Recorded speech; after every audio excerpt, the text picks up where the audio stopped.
Alright, hey everyone. Another Friday night and another night of exposing CR values for D&D 5e. Hope everyone's doing well. Clawpaw and Clorox, how's it going? How you both doing?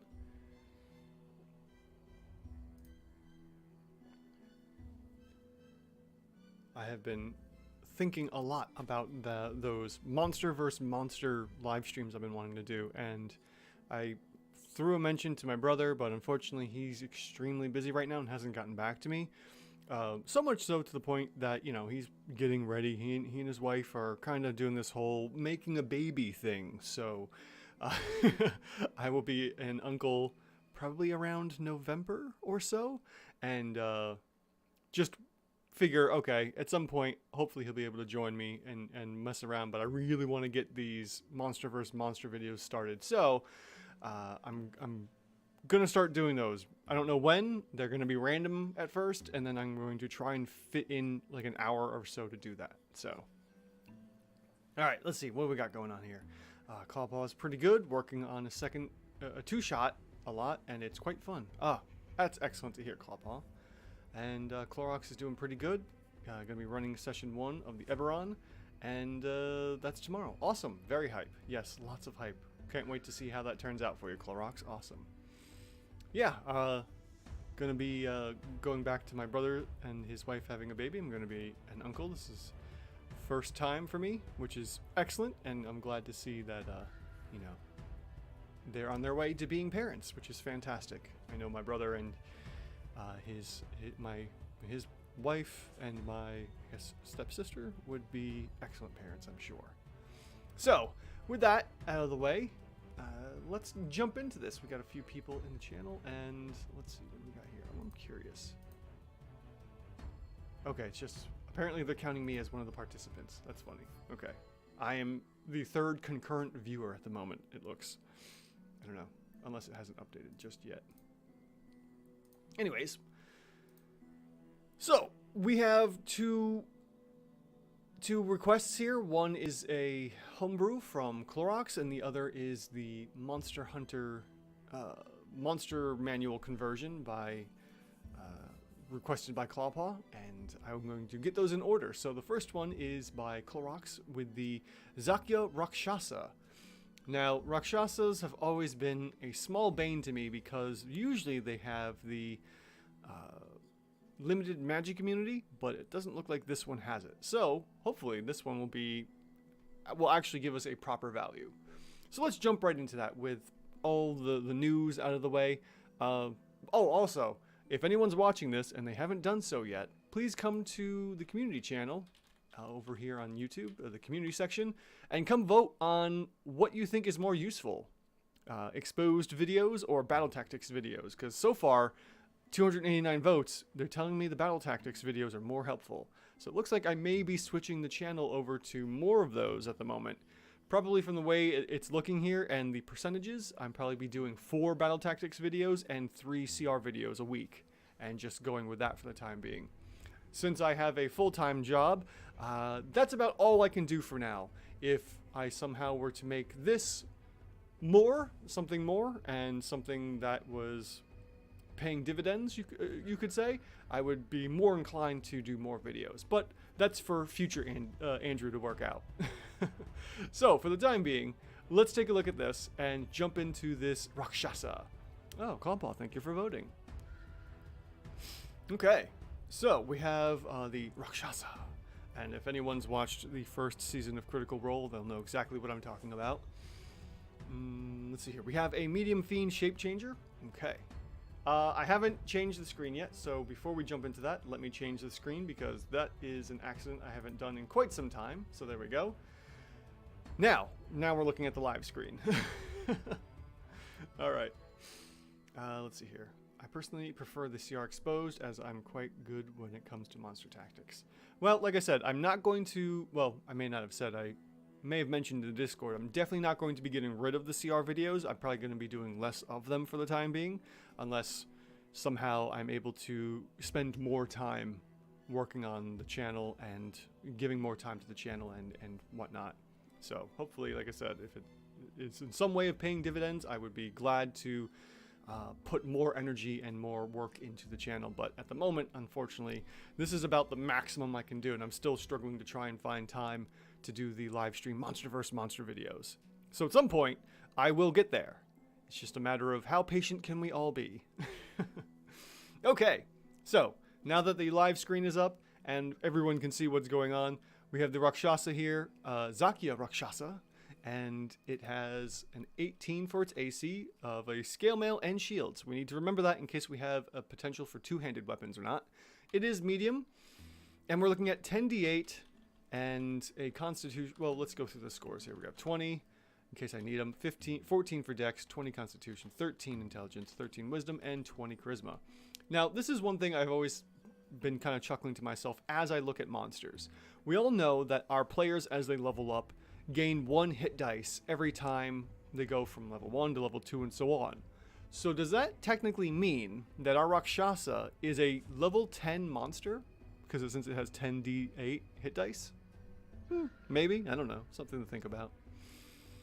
Okay, stats and all that are out of the way. Let's jump into the skills area here, and we see that we have some damage vulnerabilities of piercing from magic weapons wielded by good characters, and since it's only 1 condition, and actually I had a really great conversation with a viewer about this with damage vulnerabilities, and it actually stated in the book that generally speaking monsters will only have 1, 2 tops. If you have 3, which triggers the vulnerabilities, you probably should drop the vulnerabilities and just do less hit points. But you know, if you'd like to have the damage vulnerabilities there for people to jump in on and actually use against a monster, that is completely acceptable and a fun thing that you could use for like massive monsters as a way to bring down their CR value. But since we only have the 1 piercing here from good creatures, we're going to skip over that. Next, we have damage resistances for our typical stuff of bludgeon, piercing, slashing from non-magical attacks. So we'll throw in resistances and see what we get for that. And on top of that, I need to add in the CR of an 8, not a 5. And let's see, where are we going from here? I'll just hide that up there. We don't need that info. And that's pretty much it for our skills area. So let's move down into the monster traits and see what we have. Well, first off, we have Tools of Slaughter. The Rakshasa's weapons are magical. Additionally, if the Rakshasa is disarmed or loses its weapon in another manner, the weapon reappears in the Rakshasa's possession at the start of its next turn. That's cool. I really wish that D&D 5e had more uses for stuff like disarming and grappling. It's a feature that they really kind of dropped, even though it's there. It's just, there's really no point to disarming people, generally speaking. There was one monster I looked at, I think that's coming up this week, that had a trait that said, okay, if the monster hits a player, they actually disarm that player, and then the weapon goes flying 10 feet. Which is cool, because normally speaking, when you disarm, that just kind of drops to the ground, and they pick it up next turn. Big deal. Having a sip of some iced tea. So, Tools of Slaughter isn't going to affect our CR at all. But it's helpful if we have, you know, a Battlemaster fighter in the group that's disarming, or another class or subclass that can disarm quite easily. Next, we also have Mimicry, and Mimicry is just straight out no effect to the CR for the monsters, so we don't have to worry about that. And then we also have Martial Prowess, once per turn. When the Rakshasa hits a creature with a melee weapon attack, that attack deals an extra 11 damage of the weapon's type, and the creature must make a strength save. On a failure, the Rakshasa pushes the creature up to 10 feet away from it, knocks prone, and makes the creature drop one of the weapons, one item it is holding of the Rakshasa's choice. Oh, interesting. Okay. So we can add that in as a little extra point of damage here every turn. So we'll just throw that in, we'll say there. Hey, Soaked Soccer, how's it going? I always love grappling NPCs or a monster that was trying to run. My rogue was oddly good at it. Yeah, I could see that as being a thing. I mean, grappling's great, especially if you're on ledges and places where you have bridges or somewhere you can push them into. Oh wow, there's a little hiccup in YouTube where you can drop, you can push monsters into and whatnot. Oh, I have to do something real quick. I gotta pop out the chat. I forgot to do that. Give me 2 seconds to do this. Okay, and I gotta do that. There we go. All right, now I'm all set up. Yeah, grappling is great. It's just, unfortunately, they don't really use it all that much. Clawpaw, players would laugh at this one. Once a touch of Death Grapple Monk and the other weapon steel. Oh, with HP feet. Rogue. Oh boy, yeah. I played a one-shot where I played a Warforged Rogue Thief, and I was constantly pickpocketing, and then one point in time, his bonus action to pickpocket was so good, I think I crit the roll, that the DM let me steal the weapon out of the monster's hands. It was so funny. Let's see here. Clorox. Expertise in athletics is a hell of a thing. It really is. Getting expertise in athletics is fantastic, especially if you're going for like some kind of a grappler build. Okay, so we have the extra 11 we can do once per turn, which is fantastic. We won't really worry about the push and the prone since it's being pushed 10 feet away unless we have a way to reach upwards of 10 feet. Otherwise, it doesn't really take effect because by the time you do the extra attack, or you move into a position to get to the prone, they're usually standing up by that point anyway. So I will generally ignore prone whenever it comes up. And it seems to be the case anyways. Okay, so moving into our actions, we have a multi-attack of 3 weapon attacks. So we can use 3 of any javelin or longsword. Okay, so we do have a longsword and we are using a shield. So we have to remember to only use the one-handed trait for that. And let's see here, Soak Soccer. Expertise has started a lot of interesting conversations at the table in my group, especially when you see a rogue dive into a corner and disappear with a 31 stealth check. Oh no. Yeah, that's a problem. Okay, +8 to hit for our longsword and javelin. And we have the following damages of, let's see here. Longsword is going to deal 9.5. And if it's a living creature, will bleed, so we will generally expect our creatures to bleed, unless they're playing a Warforged or some other creature that technically doesn't bleed. Although, I think you could make Warforged bleed. Maybe bleed oil or something, I don't know. We'll add in that 3.5 as well, since most things are living, not constructs, and can't receive magical healing of first level or higher at the start of each of its turns. Let's see here, I'm bleeding. Okay. Next up, we have the Javelin. The Javelin is pretty straightforward. If the Rakshasa successfully hits with the Javelin, the weapon immediately returns to its hand. Okay, so we have that whole thing from the ability that it has. And that's just going to be 8.5. And then we have Spellcasting of Inflict Wounds, Vampiric Touch, and Steel Wind Strike. Which one is going to be doing the most damage there? So, let's see here. Inflict Wounds is what level? First level, okay. And then after that, Vampiric is that's a 3rd level, so that's probably going to be a little better. And Steel Wind, which we can only do once. That's a 5th level. Okay. Let's see here. Warforged have alchemical fluids flowing through their live wood veins, so they do in fact bleed. Perfect. There you go. Thank you, Clorox. Okay, so we have our first level spell of Inflict Wounds. Let's see what we got. We got 16.5 DPR there. We have Vampiric Touch. 10.5 there, so we won't technically be using that since we use it at base. And then I think I said 6th for Steel Wind. Or was it 5th level? Yeah, okay, so it's 5th level. 5th level and 66 points of damage. Alright, so I gotta double check one thing. Instantaneous. Flourish, choose up to 5 creatures, make a melee spell attack on a hit. A target takes 6d10 force damage.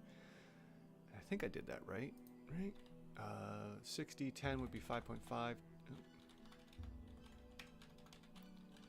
Let's see here. 5.5 times 6 times 2. Perfect. Okay. So yeah, we'll definitely be using Steel Wind on the first strike, but let's read through the rest of this here before we go any further. We have Read Thoughts. I'm not worried about that one. That's a lot of flavor and before battle begins. And we also have Change Shape, which isn't going to affect anything. So we can skip over Read Thought and Change Shape as well. So lastly, we have the Warrior's Magic Immunity. Ah, there it is. For a reaction. When the Rakshasa is targeted by a spell or magical effect, it can use its reaction to attempt to parry it. To do so, the magic The Rakshasa makes a longsword attack if the attack roll is greater or equal to the source of the targeting spell or magical effect save DC. The spell or magical effect is parried and instead targets the source of the spell or magical effect. Curious. Okay, so this isn't like Magic Community or Limited Magic Community where it just happens. We do have, let's see here. Well, first of all, I'm going to have to take a little pause here because one of my cats is trying to come in. So I'll be right back.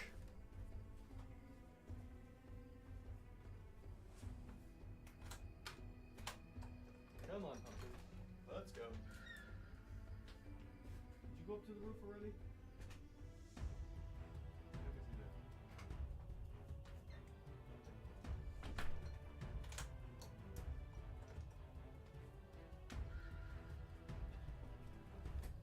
I don't know where he went. Anyways. Oh, great. I hear him thumping on the roof. He's probably going to come right back in any moment. Oh, now I have another cat here. Okay. Soak soccer. That's an interesting fact that could be really neat detail to add when the party strolls up upon a past battle, especially in the Eberron setting. For sure. Oh, there he is. All right. One more minute. Oh, boy.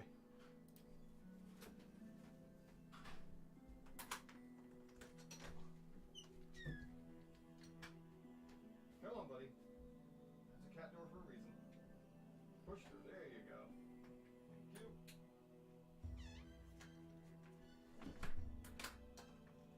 Go get some food. See you later.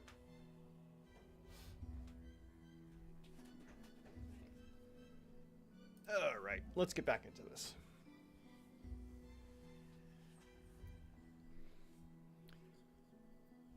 All right, so we're going to be parrying magic. If any magic, both spell save DC and targeted effects are coming through. Now, since it's not an immediate effect, I would say probably +2 AC for this reaction. And since we can do it every round of combat, we'll just go ahead and throw that in. So let's pop over here and add in +2 for the reaction. That's about what I would expect, because we can't guarantee every round that the Rakshasa is going to be attacked with magic. I mean, generally speaking, we have at least usually one spellcaster in a party of some form, either a half caster or a full caster.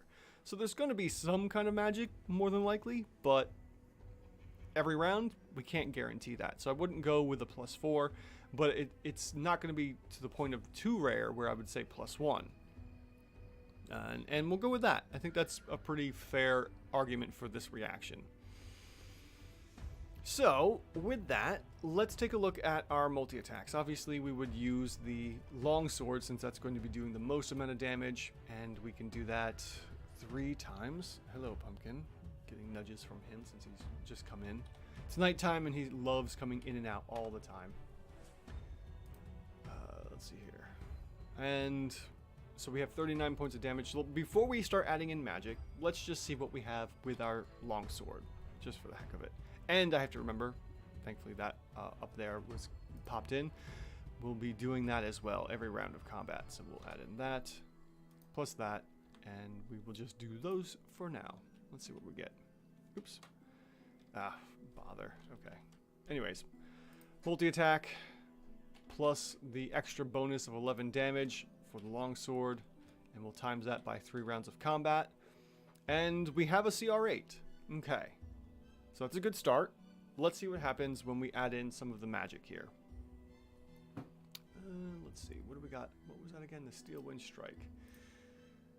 That one can be done. You flourish it. We can do it once per round, and this is going to deal upwards of 66 points of damage. Now, can we add in the tools? What was it? No, the Martial Prowess. Melee weapon attack. Okay, so we can't add in this, but it is bringing it pretty close. That's 61 points of damage, where the Steel Wind Flourish is 66. But it is more damage. So we will back that up to 2 attacks, and we will put in 66 for the Steel Wind. Okay, cool. We still have a CR8. And then the last thing we had was, what was it? Inflict Wounds with 16.5. Now I believe that's just straight damage, right? So I don't really think we need to worry about adding in Vampiric Touch or Inflict Wounds. If we wanted to do the Vampiric Touch, we could just for a little regeneration. But beyond that, this is more or less what the Rakshasa would end up doing. We would do a Steel Wind Strike to attack a whole bunch of targets, and in theory we would hit two failed saves worth of damage here. I know what was it? It was doing. I mean, we make melee attacks against them, and with a +8 to hit, that's pretty decent for CR8. You know, more than likely we would end up seeing that amount of damage. But yeah, without going really into worrying about the Inflict Wounds or Vampiric Touch, I'd say we're pretty good here, Clorox. This is an excellent, another perfect Rakshasa here, even with the magics, which can get a little wonky, and go from there. So excellent. I like that. Good to go. I wonder. Let's see what happens here if we remove the. Yeah, that's okay. That's what I thought. Without the reaction here, we drop down to a CR7. So, if there's no magic being slung around, we don't have, it drops down to a CR7. And let's see here. If we somehow bypass the resistances, let's say our players all have magical weapons, what are we looking at next? So we would go from that. So we have a CR7 from that, and if there's no magic being attacked, we drop down to a CR6. So, provided that the party doesn't have magical weapons and is casting magical spells to be reflected, we have a CR8. Otherwise, the party might be getting away with a CR6 here. Okay, that sounds awesome, Clorox. I hope you have fun with them. It sounds like a good Rakshasa fiend here, the shape changer, to have fun with. Let's see. Ooh, cat, that's Claw.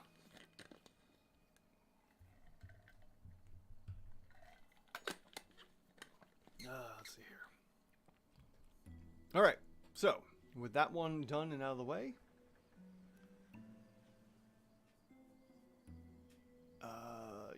they do have good magical stuff. This is one of the things I always suggest. I really believe that if your creature has magical resistances or immunities, technically we should be upping their CR value, so when people can get bypass the resistances and such, then we can get a really good, then we get the true value there. But it's kind of like a catch-22 here. Do we rate at the value for the resistances and then allow people that have magical weapons to bypass it, giving a slightly easier combat, or do we, underrate it a bit, go higher, and that way when they do bypass it, we have the proper value? And I tend to lead towards the latter thought there.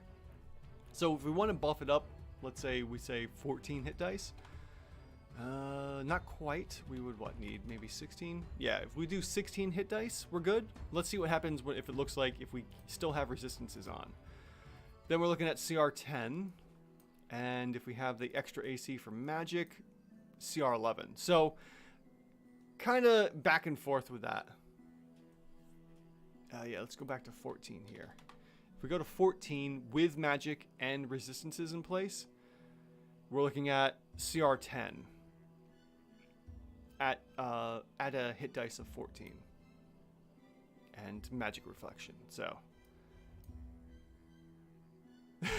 yeah, it really does. I mean, the problem being is that, you know what? Hold up. I keep forgetting. I gotta modify the expected CR here. So let's see. If we go to 10, okay, that doesn't bother anything. If we were to say 11, then it would bump back down. Okay, so let's say if we do 16 hit dice, what does that bring us to? Okay, with 16 hit dice, we're at a weird. We're gonna bounce back and forth. No, we don't. Okay. So at 16 hit dice, we're looking at CR10 with resistances and with the AC or the magic reflection. If we go to 14, we're looking at 10 again with all that. It's like a half. It's like a 9.5 that we would actually be getting, and then we're rounding up to a 10. So up to you, however you want to look at it, because like I said, if we drop resistances with that, then we're seeing the CR8. which more than likely would be probably the better case to do. I don't know. It's up to you, Clorox. You know, use your best judgment. I may have to send my cat back outside. He's squirreling out for some reason. It's late at night. He always does this. He gets freaking cabin fever at night. In and out, all night long. All right. With that done and out of the way, let's take a look at the other request from the Monster Manual, or the, excuse me, Monster World Monster Manual. Okay, requests. Monster requests, get that pinned. Oh, I already have it up. There we go. Okay. And we are looking for the Tempered Kirin. So we'll find ourselves a Kirin in the Tempered version. Where am I searching here? Oh, I'm searching the wrong spot. Okay.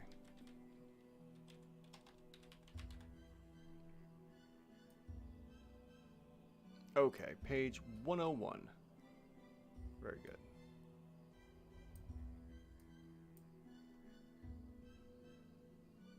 I gotta go a little further. Let's try that. Too far.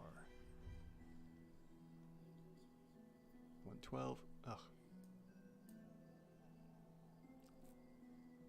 Alright, there we go. Tempered Kirin. And I'm assuming these are the Kirin. Yeah, it looks like it. Interesting. Are we saying this is another... I know we've said that these are all... Oh, okay, so it's a celestial. I was gonna say this can't be a dragon. They can't all be dragon, especially when this thing looks like a goat. All right, so we have a Tempered Kirin, Celestial, Elder. All right, that makes sense. Oh, and I forgot. Thank you, Clara. Thank you about that. All right, clearing out the script here, clearing out the page, and we're looking at a large celestial. So, let's see here, 23. Oh no, it's an elder dragon. Oh, that's such a weird game that everything is technically classified as a dragon. All right, so we have ourselves a large celestial with 18 hit dice and a Constitution score of 18, and we're expecting CR 19. And what do we got? For our saving throws, we have 1, 2, 3, 4. Okay. So we're going to throw in 4 of those for +2 AC bonus. And what next? We have immunities to lightning. Okay, that's fine. Just the ones. We'll skip that. And there's nothing else to really worry about. So we will go into this massive list of monster traits. And we have control lightning. The Kirin can choose any location within 30 of its feet at the starting location of the lightning bolt spell. Okay. That's cool. Just extends the lightning bolt out a little bit. Next, we have Elder Seal Susceptibility. When the Kirin is hit by a weapon that has the Elder Seal material, its AC is reduced by 3 until the start of the next turn. Okay, we won't really worry about that, because technically we would expect, you know, that none of the targets or the creatures that this monster's fighting would have these, so I'm not really worried too much about this here. Next, we will go to Fulgurmancer. The Kirin has advantage on concentration checks to maintain concentration on the spell. Additionally, when a creature fails a saving throw against a spell that deals lightning damage on a turn, that creature is afflicted with Thunderblight for 1 minute. The creature then can repeat the saving throw at each of its turns, ending the effect on itself on a success. Right. What is Thunderblight? Do we have it somewhere nearby?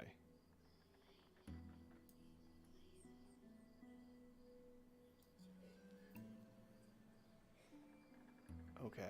I don't know what Thunderblight does. Unless it's in here somewhere. Seeing some legendary actions.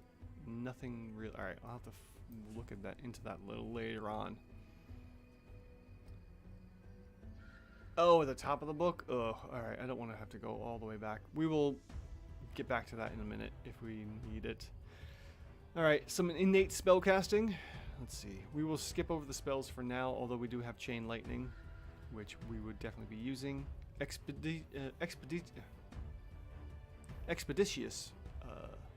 Expeditious retreat. There we go. Gust of wind, jump, see invisibility, thunder step, thunder wave at 5th level, and then chain lightning and storm of vengeance, which is apparently a custom spell, I would say. But we also have legendary resistance, so let's go ahead and throw that in.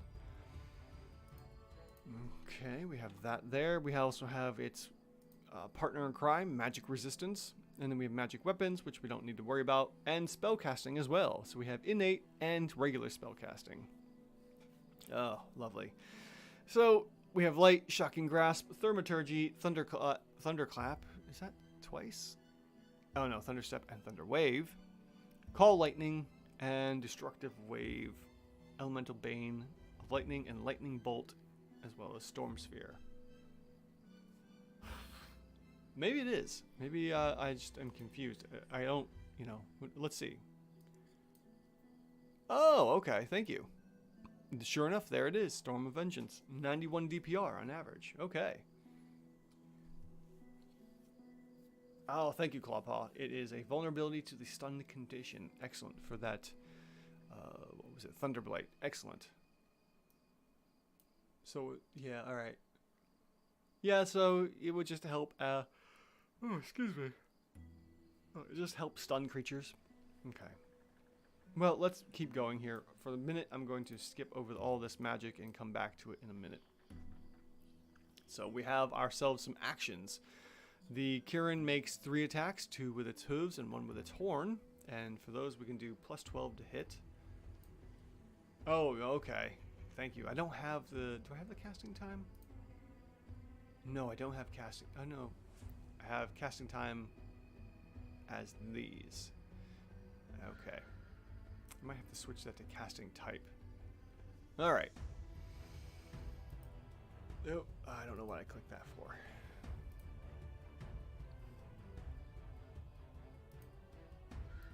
Whew, excuse me. What was that spell? Storm of Vengeance?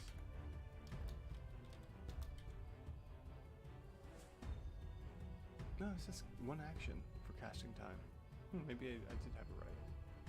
Alright. In any event, let's see here. Our hooves are going to be what for damage? Hooves. 11 points of damage on the hooves, and our horn. Thank you for confirming, Clorox. Let's see here. Where was I? Sorry, I'm a little all over the place. 15 points for our hooves attack, and we can do what? 2 hooves and 1 horn. I'm sorry, it was 15 for the horns. Okay, so the multi-attack is going to be this twice, and 15 here. Okay. Now we have legendary actions. We can do Detect, which is going to do nothing to help us for DPR. Smite, the Kirin makes a hoof attack or casts Thunderclap. Okay. So what's going to do more damage? The hooves at 11 or Thunderclap? And Thunderclap is what level? That is a level 1. No. Oh, it's a cantrip. Okay. And we would be doing 14 points for that. Ah, okay. Yeah, no worries, Clorox. It's all good. 14 damage, because since our CR is expected to be 19, we use that to determine where and how we would be upcasting a cantrip with our monsters. So we'd be doing 14 damage for Thunderclap. So we'll use that as the basis for the spell. And since we can do it upwards of 3 times with our legendary actions, we will just simply take the 14 times 3 and go from there. All right, one moment. I need to let Pumpkin out. He's starting to bug out.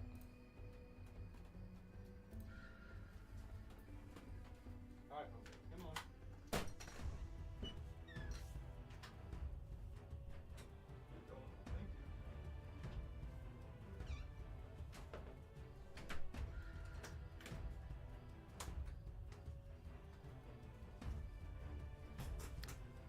This cat has a bad tendency of pushing out window screens in our, pushing out the screens in our windows when he can't find a way out through us or through a door. So we've come home on occasion to our screens being pushed out because he had to get outside. Oh, this cat. I love him, but he can be a pain in the butt when he wants to go outside. Alright, so we have our smite. We're using Thunderclap for a total 42. And that was 14 times 3. Okay. Next we have move. The Kieran moves up to half its speed without provoking of attacks of opportunity. That really isn't going to be doing much. I mean, it's similar to a teleport.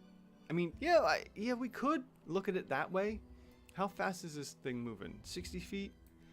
Alright, so without attacks of opportunity, that's technically going to be a teleport. I mean, we can see where it's going. It just can't move too terribly far. So in theory, we could then just do that. Alright, so let me adjust some things here. We're going to put the Thunderclap here. 14 times 3. And then we'll say... what? Level 2 here? No. Vortex Warp. Vortex Warp is a similar teleporting ability. We'll use the 16 effective DPR there since we can move that way. And we'll just use 16 for the time being as a way of measuring for damage. So 16 times 3. So I guess because we're not provoking attacks of opportunity, that's actually a really great way to look at move. And we'll get technically 42 effective DPR. And of course, when we convert that, we're looking at more like 40 effective hit points by being able to teleport around. And then we can cast a spell, cost 2 actions, and the Kieran casts a spell from its list of known spells using a spell slot as normal. Oh, yeah. Clawpaw. Pumpkin loves to break out of the house when he's done being in here. It's been concerning whenever we've come home to that because we have many indoor cats that luckily don't jump out of windows. He's broken through the second floor window to get onto the roof, and then one other cat that was with him also got out onto the roof, but he's not much of a jumping he's not much of a jumping cat, so he gets stuck on the roof and starts crying and freaking out. And I've had to go up at least 2 or 3 times onto the roof to get him back into the house because Pumpkin pushed through one of the screens to get out because he had to get out of the house. Ugh, this guy. Love him. He's my orange and white kitty. Pumpkin. Alright. So what kind of spells could we use for the cast a spell here? So many spells to pick from. Ugh, too many spells. Chain Lightning. What else do we have? Call Lightning. What's Call Lightning going to do? Call Lightning is what level? 3rd level. That's not a lot. What can we do there? Call Lightning. 44 DPR. That's not too bad. Oh, he's a cute boy. Love him. But he can be a real pain in the butt. We also have, what, Destructive Wave? Let's see, what is that? Destructive Wave is a 5th level spell. So we would say Destructive Wave here. That's 70 DPR. We could use that. How many times can we do Destructive Wave? 4 times we could do Destructive Wave. Alright. Lightning Bolt is 56. I always know that. But Destructive Wave is going to be more. So we could do that. Let's just go with that. That's going to be the easiest way. So we're going to go ahead and we're going to say, alright, 74 Destructive Wave. Plus we'll use the 14 from doing the cantrip from, what was it, Thunderclap. From the Smite legendary action. So we're going to get 84 there. That's going to be our best option of spell casting from a legendary action here. Alright, so time to start calculating damage. And the way things are going, we can multi-attack and then throw on this here, and we can just do that multiple times. So we will take our multi-attack of 37 plus the 84, and we'll just do that 3 times. And we got CR 17 so far. Okay. What spells am I missing? Storm of Vengeance was something we can do once. Okay. And Storm of Vengeance was what level spell? That was 9th, and we can do, on average, 91. Alright, so let's back this up to a 2. We'll do 91. Well, first I need to do the equal sign. 91 plus the 84 there. For that. Okay. What else could we do? We got Chain Lightning, but I don't think Chain Lightning is going to be... Oh no, Chain Lightning does 90. Oh, wow. Okay. So let's swap that out then. We will switch this to 90 here. Now we're at CR 18. Okay. Still, we're close, but not quite there. We're off by just a little bit. What am I missing? Do we have any reaction spells? Shock and Grasp, Thaumaturgy, Thunderclap, Call Lightning, Destructive Wave, Elemental Bane. What does that do?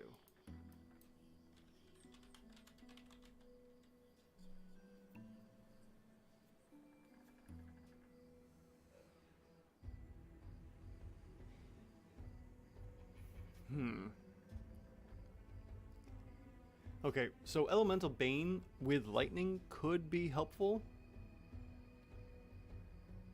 But 5th level spell slots. It's not gonna, when we upcast it, it only increases the range. Lightning Bolt would be cast at 5th level, so I missed that. Let's see here. What does Lightning Bolt at 5th level look like?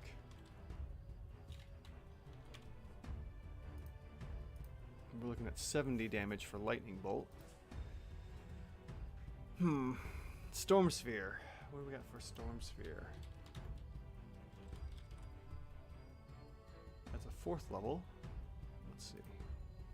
More than likely, this is going to be a CR 19 because Ammo Wind is really good on this stuff. So I'm not doubting this is actually a CR 19 like it is suggested up here. I just can't quite find it right now, and I don't want to spend and waste too much more time just digging through all these spells looking for something here.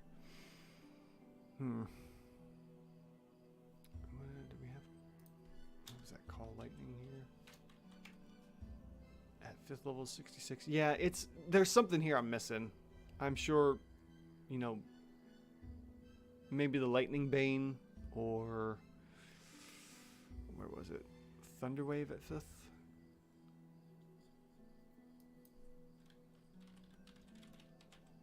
One more spell. Let's see here. 1st level. Oh, yeah, that's not really going to do much. Upcast to 5th level. 54. Yeah, no. All right, so more than likely, yes, please, Clorox, if you got another one, pop it into the requests, and we can throw that up because I've got time for another monster here.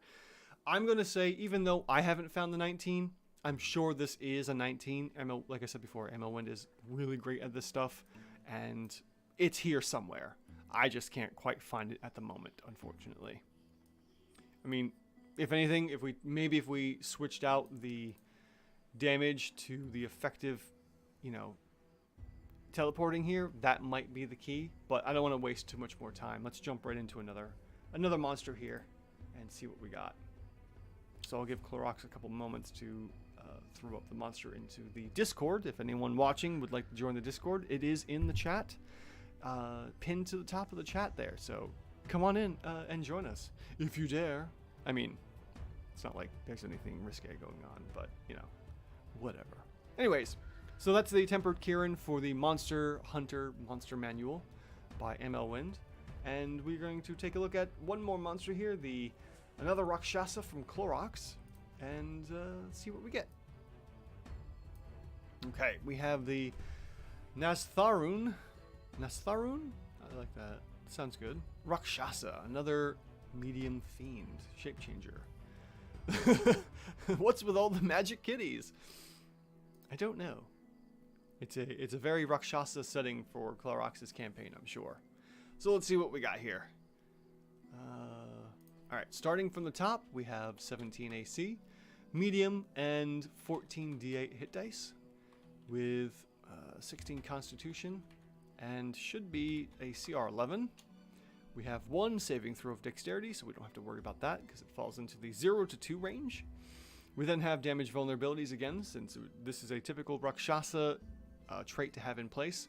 We can skip right over that, and then we once again have damage immunities to bludgeon, piercing, and slashing. So we'll throw that in.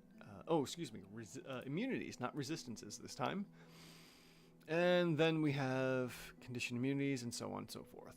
So let's jump down into the monster traits and see what we have. Ventriloquism. The Rakshasa speaks. It can choose a point within 60 feet and emanate its voice from there. That's cool. Moving on. Hide in plain sight. When in dim light or darkness, the Rakshasa can take the hide action while unobscured by objects or terrain. Or of the terrain.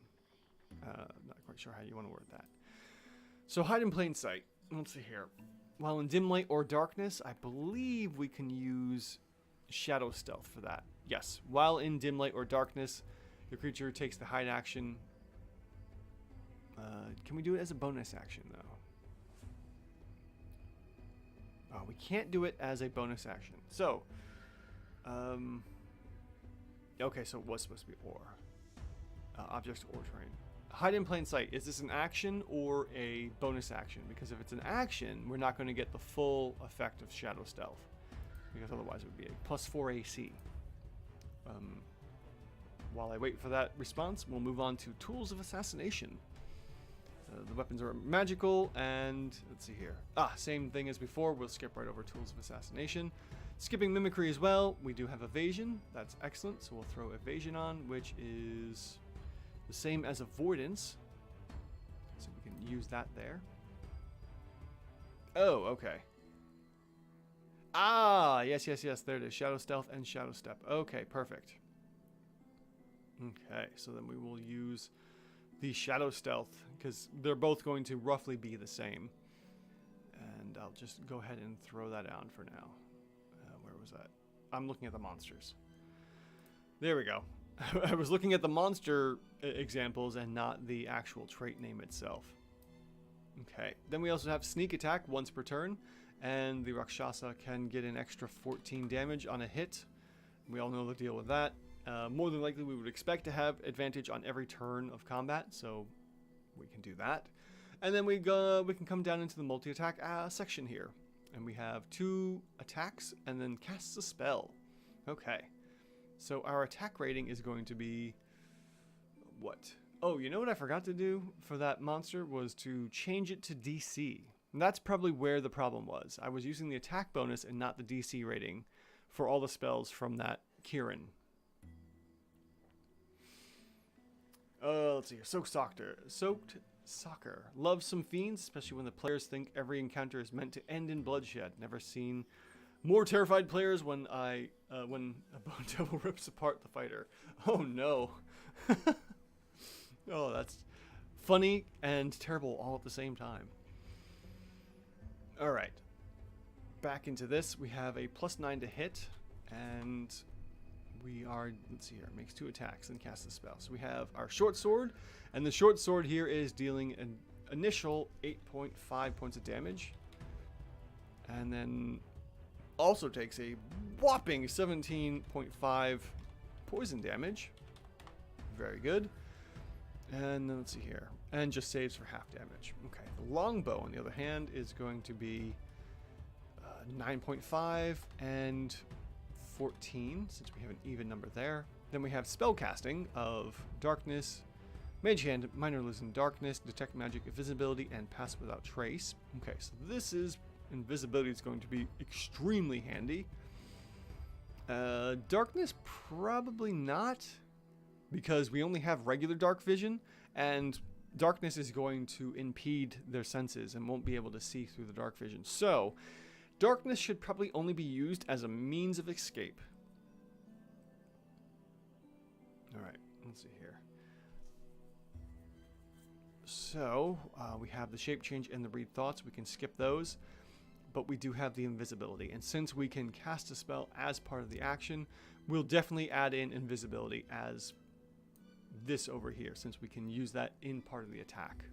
So I'm going to throw in the +2 effective AC bonus there for superior invisibility and get our multi-attack going of 2 attacks. And at this point, they're so close, the short sword and the longbow, for damage.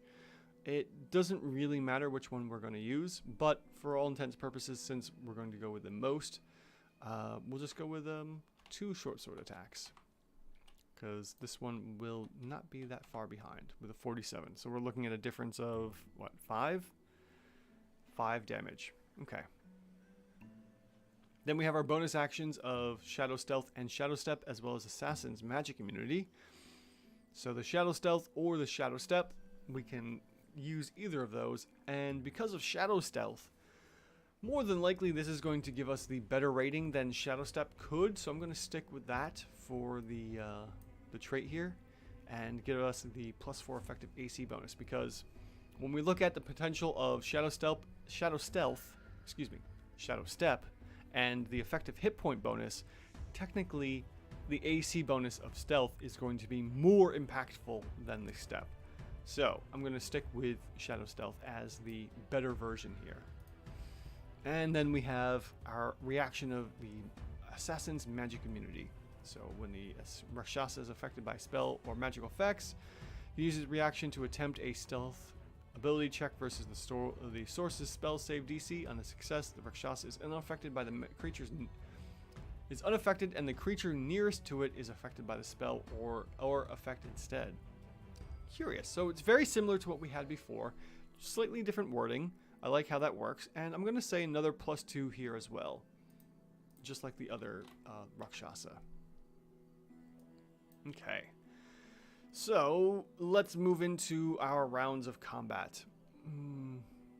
Everything here is just going to be the multi-attack.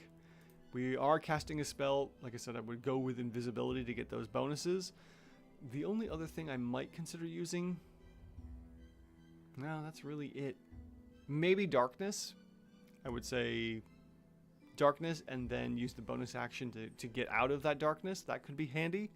That's certainly another way to look at that. Okay.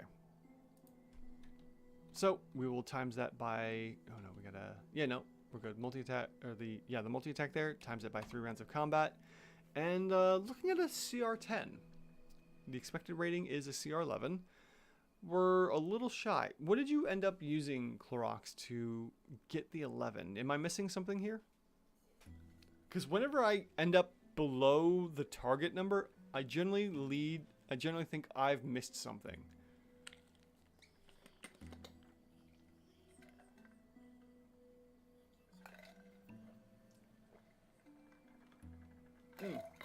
I know what I missed. The backstab. There it is. Okay. Missed that totally. Alright. And we'll add one of those for every round of combat. There it is. CR11. Even. Wow. That's a versatile Rakshasa. Okay, yeah. Perfect. Excellent job, Clorox. That's another Rakshasa. Easily set for CR11. Again, if we don't get the immunities and the immunities are bypassed, then we're looking at just a CR10.